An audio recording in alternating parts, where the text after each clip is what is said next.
Reka nongere mbasuhuze kandi mbifurize gukomeza kugubwa neza aho muherereye mu bice bitandukanye by'uyu mubumbe. Ndizera ko mwasoje umwaka neza mugatangira undi mwaka mushya mu mahoro. Nanjye ndamahoro, turi muri cya gihe cyacu cy'imbeho. Murabibona ko umuntu aba yifurebye yambaye amareyazi n'amareyazi impande zose kugira ngo umuntu arebe ko imbeho yaza yihonoka.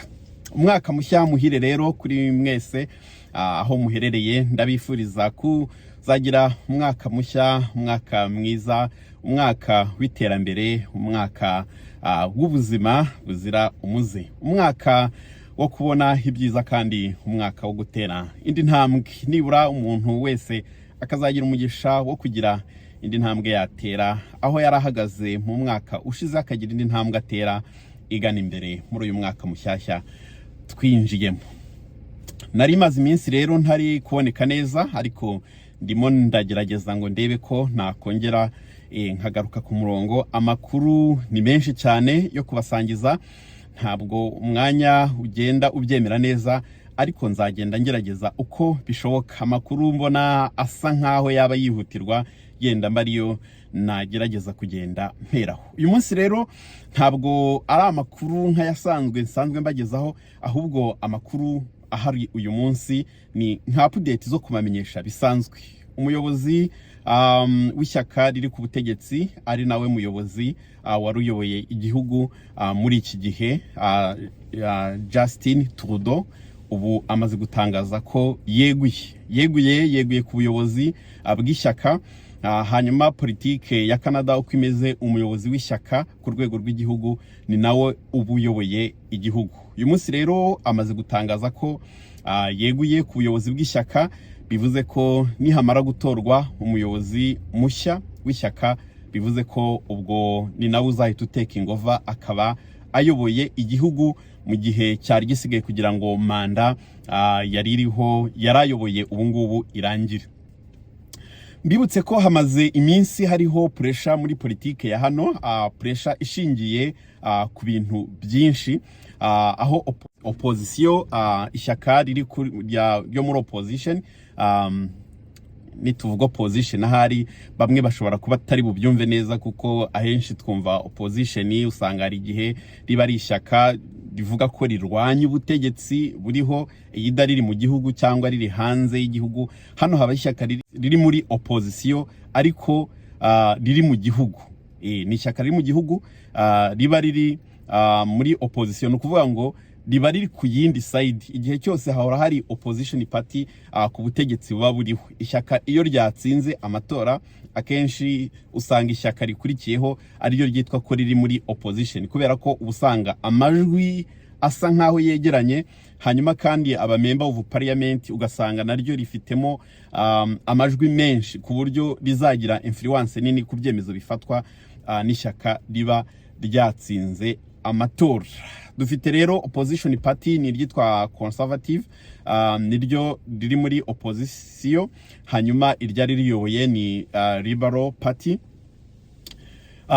Pressure rero imazeho iminsi, ishyaka riri ku butegetsi rishinjwa kuba ryarinjije abantu benshi mu gihugu ridafite plan, ridafite ibikorwa remezo, ridafite amazu ahagije yo guturwamo, ridafite utuzi duhagije kugira ngo abantu baze mu gihugu bashobore no gukora, ridafite plan muri health care.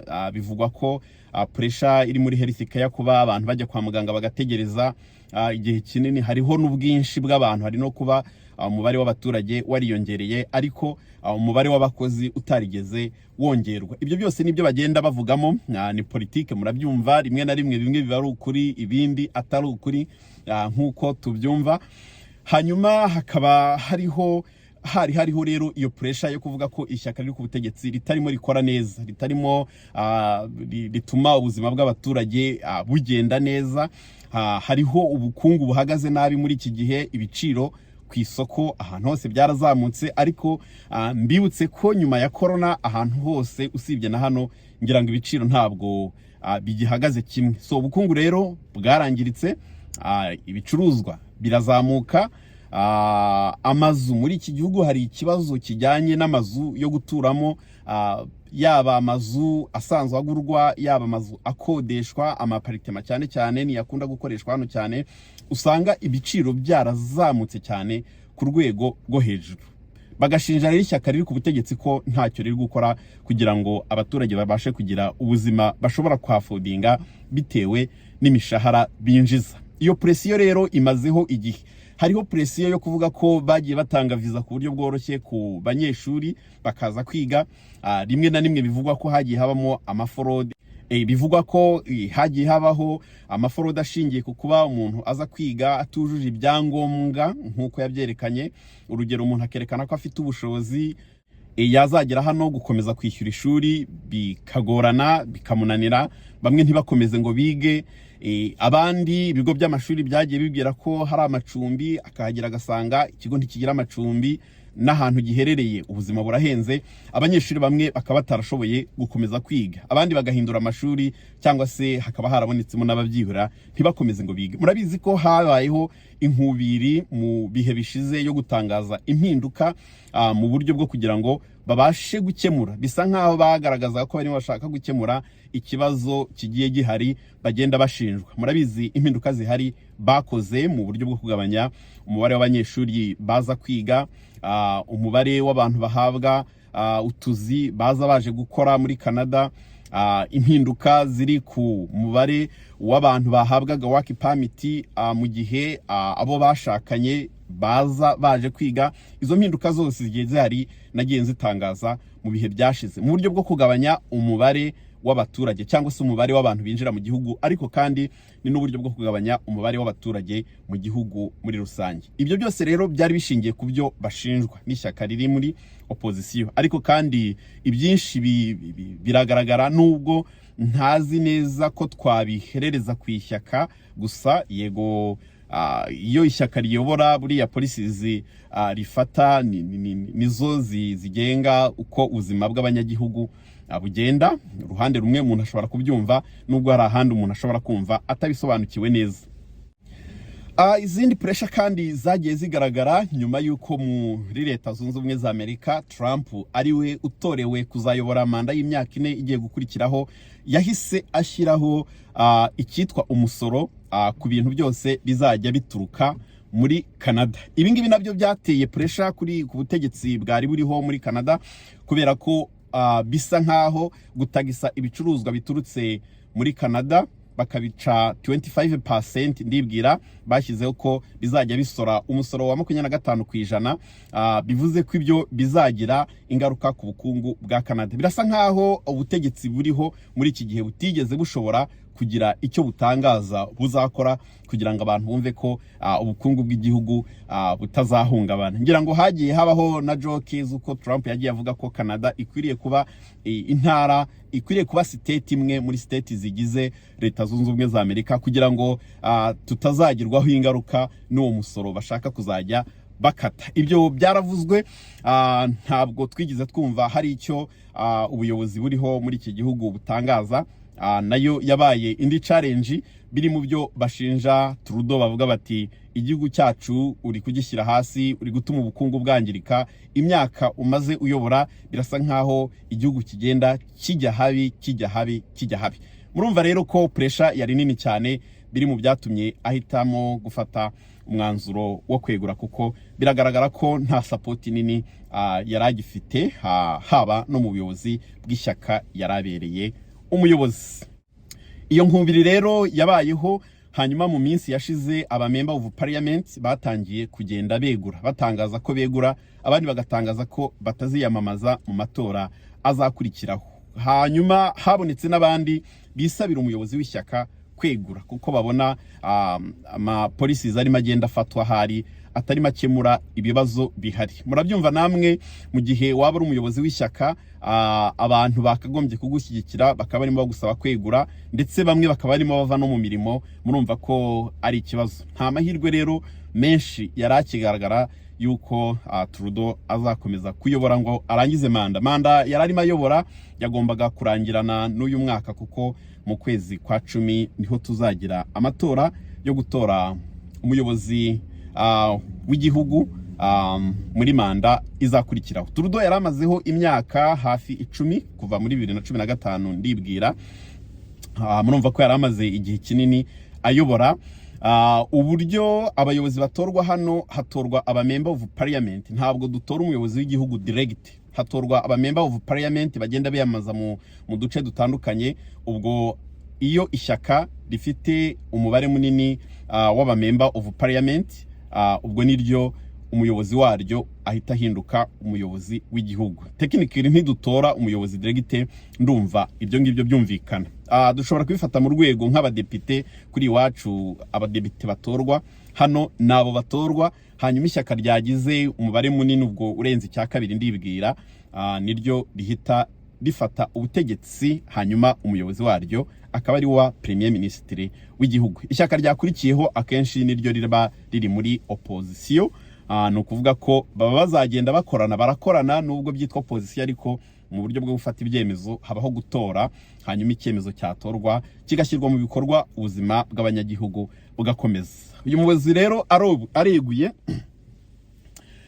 Kuba Trudeau rero yeguye bivuze iki? Murabona izi mpinduka ziriho zagiye zishyirwaho mu buryo bwo kugerageza gukemura bimwe mu bibazo bashinjwa biri mu gihugu byagakwiye gukemuka. Bivuze iki rero? Bivuze ko za mpinduka ziracyahari n'ubundi, ntacyo ziri guhindukaho, ahubwo turavuga tuti umuyobozi mushya uzatorwa muri iri shyaka, ese ashobora kuzana amatwara mashyashya? Ese ashobora kuzana new approaches yenda ziza gukemura ibibazo bihari mu buryo bwihariye? Ese hari icyo azahindura kuri immigration policies zigiye ziriho muri ibi bihe? Amakuru tuzayamenya igihe hazaba hageze. Biravugwa ko kugeza nko mu kwezi kwa gatatu hari hazaba hamaze gutorwa umuyobozi mushya w'ishyaka, ari nabwo yenda dushobora kuzatangira kumva izindi mpinduka mu gihe azaba ageze muri office. Mbibutse ko uyu muyobozi mushya natorwa ni nawe uzahita utaking over, akaba ayoboye, sinzi nimba nahita inzibacyuho, ayoboye amezi azaba asigaye kugira ngo manda bari bafite babashe kuyirangiza.